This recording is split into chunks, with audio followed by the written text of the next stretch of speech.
ভাই ধাক্কা কি করেন কে পিছন থেকে? পিছন দিয়ে এসে ধাক্কা মারতেছি, কেমন লোক বুঝি না। ভাই আমি ভিডিও আমি করতেছি, আমি রাস্তার মধ্যে করতেছি, আপনারা তো আমি নিতেছি না। এমন করতেছেন কে ভাই? কেমন অস্থির কি লোক এগুলা? আমি রাস্তার মধ্যে ভিডিও করতেছি।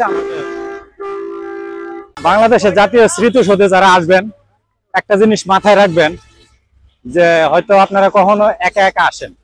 একা আসলে হয় কি দেখা যায় জায়গাটা আপনাদের অনেক পছন্দ হয়, সেই সুবাদে হয়তো আপনারা কারো মানে বলতে পারেন যে ভাই যে আমার একটা ছবি তুলে দেন।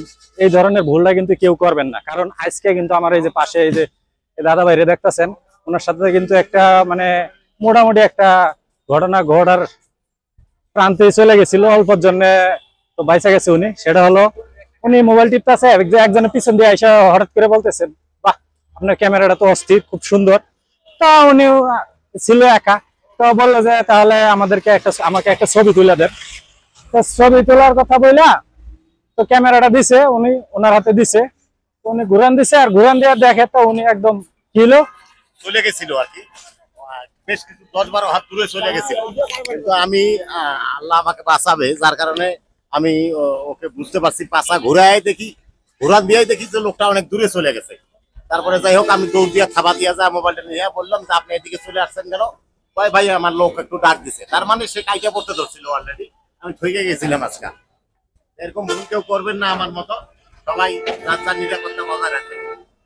আমিও আপনাদেরকে বলতে চাই, মানে আপনারা এই ধরনের ভুল কেউ কখনো করবেন না, তাহলে কিন্তু মনে করেন তাহলে মোবাইল হারাবেন, আপনার শখের জিনিস কিন্তু হারাবেন।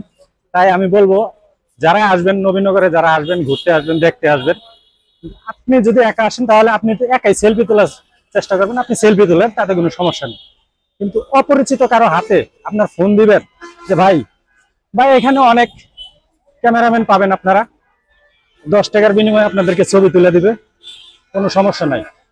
কিন্তু নিজের ফোন আরেকজনের হাতে দিয়া পস্তাবেন না। যে কোনো সময় আপনার যে কোনো মুহূর্তের মধ্যে ওরা কিন্তু উধাও হয়ে যায়, পরবর্তীতে কিন্তু ওদেরকে আর মানে চোখের পলক করতে দেরি, ওদেরকে কিন্তু আপনারা খুঁজে পাবেন না কখনো। তাই বাহ, এপাশে ভিউটা কিন্তু অনেক সুন্দর, অসাধারণ। তাই বলবো এমন ভুল কিন্তু আমার মিলন ভাইয়ের মতো ভুল কিন্তু আর কেউ করবেন না। এই জন্য ভিডিওটা করা। আজকে আমরা আসছিলাম নবীনগরে, সারাদিন এখানে ভিডিও করার জন্য আসছিলাম, ভিডিও করলাম, অনেক ভালো লাগলো। এখন আমরা চলে যাইতেছি, তো যাওয়ার পথে আমরা বাকিরা কই, আমরা একটু সেনা শপিং এ যাব। এখানে একটু একটু কেনাকাটা আছে আমাদের, এখান থেকে কেনাকাটা শেষ করে তারপরে আমরা বাসার দিকে রওনা হবো। আর এদিকে আপনাদেরকে এই ভিউটা কিন্তু সেই চমৎকার, অসাধারণ একটা ভিউ, বিকালবেলার ভিউ, মানে মানে এত ভালো লাগতেছে। আবহাওয়াটাও কিন্তু সত্যি অসাধারণ চমৎকার লাগতেছে। তো সবাই ভালো থাকবেন, আবার দেখা হবে নতুন কোনো এক জায়গায়, নতুন কোনো এক ভিডিও নিয়ে। ব্রিজ থেকে নামে ক্লান্ত হয়ে গেছি, এখন আর কথা আসতেছে না। এটা হলো সেনা শপিং কমপ্লেক্স।